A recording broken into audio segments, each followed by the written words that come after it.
Rangkaian perkembangan terkini dari kebakaran depo Pertamina Pelumpang akan kami hadirkan laporan langsungnya dari lokasi kebakaran di posko pengungsian, rumah sakit, dan Polri Kramat Jati. Ada Mehdi, Danes, dan juga Calvin. Kita ke Mehdi dulu. Mehdi, sejumlah warga belum ditemukan pasca kebakaran. Bagaimana update proses pencarian mereka, Mehdi?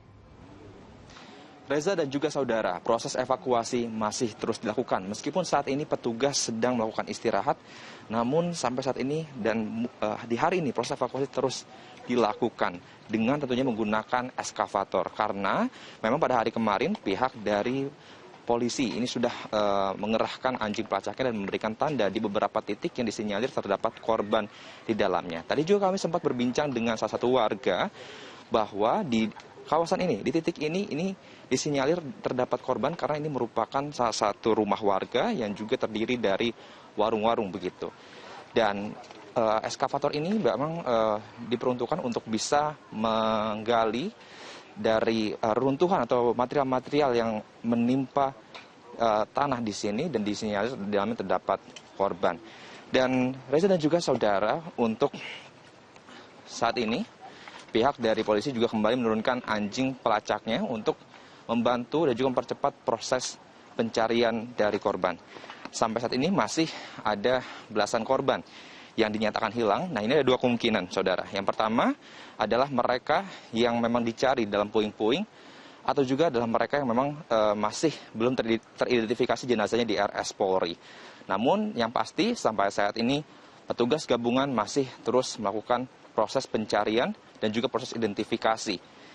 Reza dan juga saudara, saya akan menunjukkan pada Anda bagaimana jarak antara rumah warga di sini dengan depo Pertamina atau juga tempat titik terjadinya kebakaran pada hari kemarin. Ini saudara, jaraknya hanya sekian meter saja. Ini adalah tembok pembatas menuju ke depo Pertamina, sehingga memang ketika kebakaran itu melanda warga atau melanda rumah-rumah warga, ini akibatnya memang cukup dahsyat dan juga cukup memporak-porandakan sejumlah rumah warga yang ada di sini.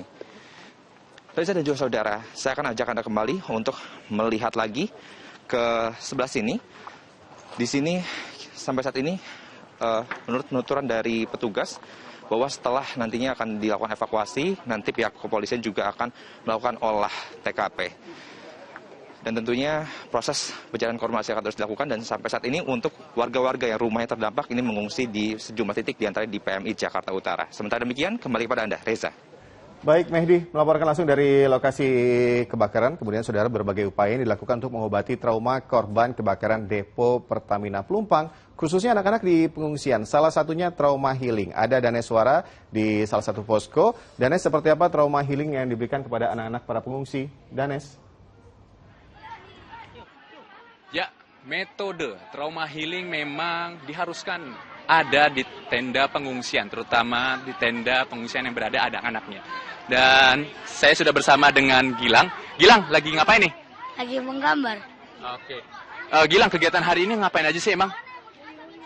Tadi bermain lalu menggambar. Oke. Mas Indra, dari kegiatan trauma healing, menggambar ini seberapa efektifnya sih? Cukup efektif karena dapat mengurangi rasa cemas anak-anak dan dapat melupakan kejadian kebakaran yang terjadi sebelumnya agar mereka dapat beraktivitas kembali seperti semula. Ya. Di sini ada kegiatan mewarnai, terus ada bermain, dan kita membagikan snack-snack juga untuk anak-anak di lokasi, dan juga ada layanan kesehatan di samping tenda. Oke, baik. Memang tadi kegiatan trauma healing yang berada di tenda pengungsian pasca peristiwa kebakaran Koja ini memang diwajibkan ada dari beberapa tenda. Dan memang di sini sudah diisi sebanyak 4 tenda dan diisi ada 200 pengungsian. Ada 200 pengungsi yang mendapatkan makanan berupa snack ataupun pakaian. Dan tadi juga Jokowi sudah mengunjungi ke RPT Rasela ini untuk memberikan simpati pada korban pengungsian kebakaran ini. Dan sudah ada untuk korban jiwa, sudah ada 18 korban meninggal dunia dan 50 luka bakar yang dibawa ke rumah sakit Polri serta RSPP. Baik Reza. Baik, Danes melaporkan langsung dari lokasi pengungsian. Kemudian, saudara, di RS Polri Kramat Jati hingga kini juga masih dilakukan identifikasi jenazah korban kebakaran Pelumpang. Ada Calvin Tonggi di sana. Calvin, sudah berapa jenazah yang teridentifikasi?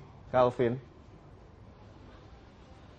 Ya Reza, sampai saat ini Rumah Sakit Polri Kramat Jati ini telah berhasil mengidentifikasikan 2 jenazah dari 16 kantong jenazah korban kebakaran depo Pertamina Pelumpang Jakarta Utara dengan menggunakan metode sidik jari, yakni atas nama Fahrul Hidayatullah dan juga Muhammad Bukhari. Dan dapat kami informasikan kepada Reza dan juga saudara bahwa 16 diantaranya ini terdiri dari 9 jenazah laki-laki dan juga 5 jenazah perempuan. Dan satu lagi masih belum teridentifikasi terkait dengan gendernya. Kemudian satu lagi juga ditemukan body partnya begitu. Dan selain itu juga dapat kami informasikan juga di Rumah Sakit Polri Kramat Jati ini sudah membuka 2 posko, yakni sejak Sabtu kemarin, yang mana ini posko ini untuk pengaduan kehilangan korban dari kebakaran. Posko pertama ini ada dari posko postmortem, yang mana posko ini adalah posko tentang pendataan dari korban. Kemudian untuk posko kedua ada dari posko antemortem, yang mana ini keluarga korban untuk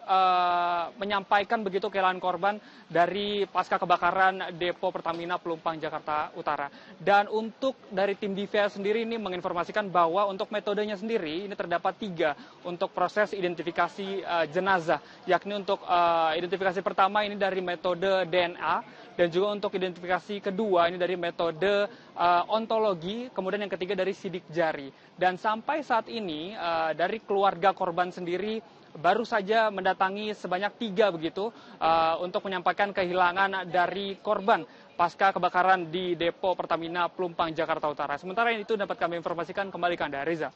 Baik, terima kasih Calvin, Danes, dan juga Mehdi atas informasi yang sudah dari 3 lokasi.